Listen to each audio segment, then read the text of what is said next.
بسم اللہ الرحمن الرحیم۔ السلام علیکم۔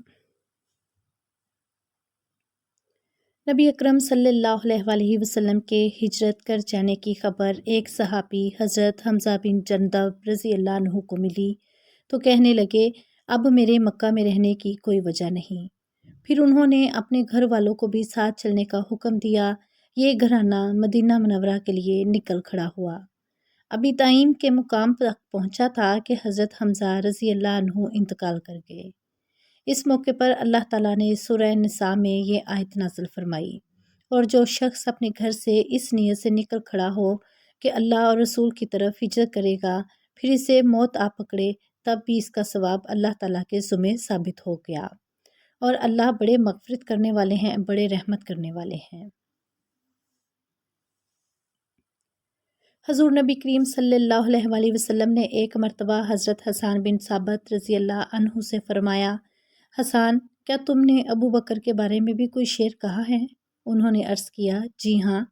آپ صلی اللہ علیہ وسلم نے ارشاد فرمایا، سناؤ، میں سننا چاہتا ہوں۔ حضرت حسان بن ثابت رضی اللہ عنہ بہت بڑے شاعر تھے۔ ان کو شاعر رسول کا خطاب بھی ملا ہے۔ حضور اکرم صلی اللہ علیہ وسلم کی فرمائش پر انہوں نے جو 2 شعر سنائے، ان کا ترجمہ یہ ہے۔ حضرت ابو بکر صدیق جو 2 میں کے دوسرے تھے، اس بلند و بالا غار میں تھے، اور جب وہ پہاڑ پر پہنچ گئے تو دشمن نے ان کے ارد گرد چکر لگائے۔ یہ حضرت صلی اللہ علیہ وسلم کے عاشق زار تھے، جیسا کہ ایک دنیا جانتی ہے، اور اس عشق رسول میں ان کا کوئی ثانی یا برابر نہیں تھا۔ یہ شعر سن کر حضرت صلی اللہ علیہ وسلم مسکرانے لگے، یہاں تک کہ آپ کے دانت مبارک نظر آئے۔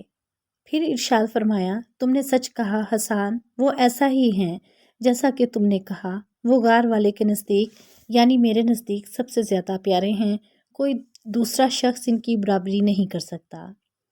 حضرت ابو درداء رضی اللہ عنہ فرماتے ہیں کہ ایک روز حضور نبی کریم صلی اللہ علیہ وسلم نے مجھے ابو بکر صدیق رضی اللہ عنہ سے آگے چلتے دیکھا تو ارشاد فرمایا، اے ابو درداء، یہ کیا تم اس شخص کے آگے چلتے ہو جو دنیا اور آخرت میں تم سے افضل ہے؟ قسم ہے اس ذات کی جس کے قبضے میں میری جان ہے، انبیاء و مرسلین کے بعد ابو بکر سے زیادہ افضل آدمی پر نہ کبھی سورج طلوع ہوا اور نہ غروب ہوا۔ حضرت عبداللہ بن عمرو بن عاص رضی اللہ عنہم سے روایت ہے کہ میں نے رسول اللہ صلی اللہ علیہ وسلم کو یہ فرماتے ہوئے سنا، میرے پاس جبریل آئے اور کہنے لگے، اللہ تعالیٰ آپ کو حکم دیتا ہے کہ ابو بکر سے مشورہ کیا کیجیے۔ حضرت انس رضی اللہ عنہ سے روایت ہے کہ رسول اللہ صلی اللہ علیہ وسلم نے ارشاد فرمایا، میری امت پر ابو بکر کی محبت واجب ہے۔ یہ چند احادیث حضرت ابو بکر رضی اللہ عنہ کی شان میں اس لیے نقل کر دی گئیں کہ وہ نبی کریم صلی اللہ علیہ وسلم کے ہجرت کے ساتھی تھے، اور یہ عظیم اعزاز ہے۔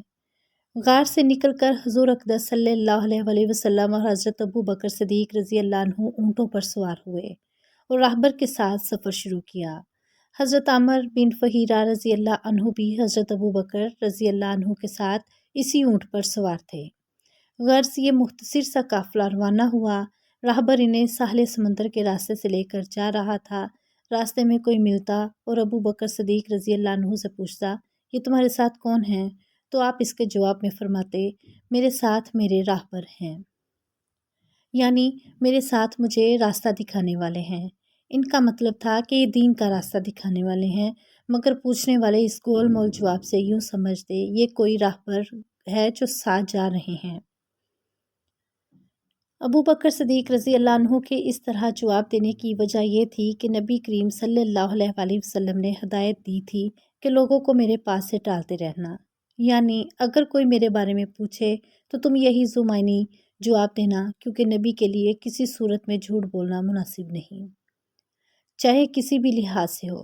چنانچہ جو شخص بھی آپ صلی اللہ علیہ وسلم کے بارے میں سوال کرتا رہا، حضرت ابو بکر رضی اللہ عنہ یہی جواب دیتے رہ گئے۔ ابو بکر صدیق رضی اللہ عنہ وہ ان راستوں سے اکثر تجارت کے لیے جاتے رہتے تھے، انہیں اکثر لوگ جانتے تھے۔ ان سے کسی نے یہ نہیں پوچھا کہ آپ کون ہیں۔ ادھر قریش نے 100 اونٹنیوں کا اعلان کیا تھا۔ یہ اعلان سراقہ بن مالک رضی اللہ عنہ نے بھی سنا، جو اس وقت تک ایمان نہیں لائے تھے۔ سراقہ رضی اللہ عنہ خود اپنی کہانی الفاظ میں سناتے ہیں: میں نے یہ اعلان سنا ہی تھا کہ میرے پاس ساحلی بستی کا ایک آدمی آیا۔ اس نے کہا کہ اے سراقہ، میں نے کچھ لوگوں کو ساحل کے قریب جاتے دیکھا ہے اور میرا خیال ہے کہ وہ محمد صلی اللہ علیہ وسلم اور ان کے ساتھی ہیں۔ مجھے بھی یقین ہو گیا کہ وہ حضرت صلی اللہ علیہ وسلم اور ان کے ساتھی ہی ہو سکتے ہیں۔ چنانچہ میں اٹھا، گھر گیا اور اپنی باندی کو حکم دیا کہ میری گھوڑی نکال کر چپکے سے وادی میں پہنچا دے اور وہیں ٹھہر کر میرا انتظار کرے۔ اس کے بعد میں نے اپنا نیزہ نکالا اور اپنے گھر کے پچھلی طرف نکل کر وادی میں پہنچا۔ اس رازداری میں مقصد یہ تھا کہ میں اکیلا ہی کام کر ڈالوں اور 100 اونٹنیوں کا انعام حاصل کر لوں۔ میں نے اپنی ذرا بھی پہن لی تھی۔ پھر میں اپنی گھوڑی پر سوار ہو کر اس طرف روانہ ہوا۔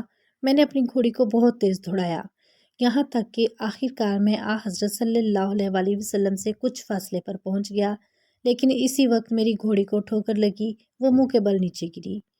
میں بھی نیچے گرا، پھر گھوڑی اٹھ کر ہنہنانے لگی۔ میں اٹھا، میرے ترکش میں فال کے تیر تھے۔ یہ وہ تیر تھے جن سے عرب کے لوگ فال نکالتے تھے۔ ان میں سے کسی تیر پر لکھا ہوتا تھا کرو اور کسی پر لکھا ہوتا تھا نہ کرو۔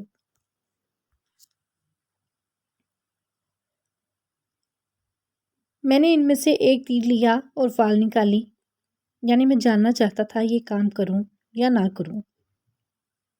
فال میں انکار نکلا، یعنی یہ کام نہ کرو، لیکن یہ بات میری مرضی کے خلاف تھی۔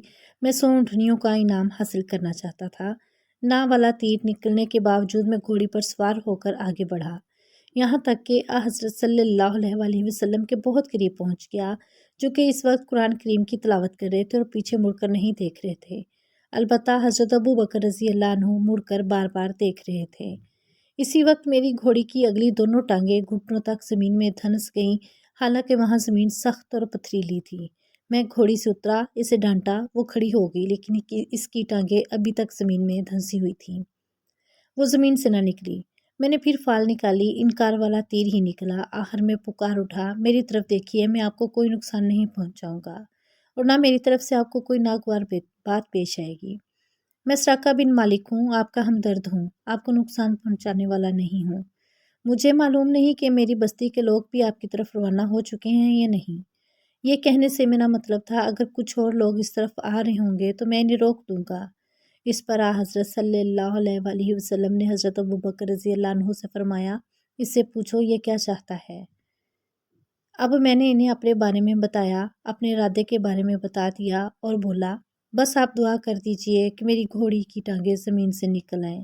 میں وعدہ کرتا ہوں اب آپ کا پیچھا نہیں کروں گا۔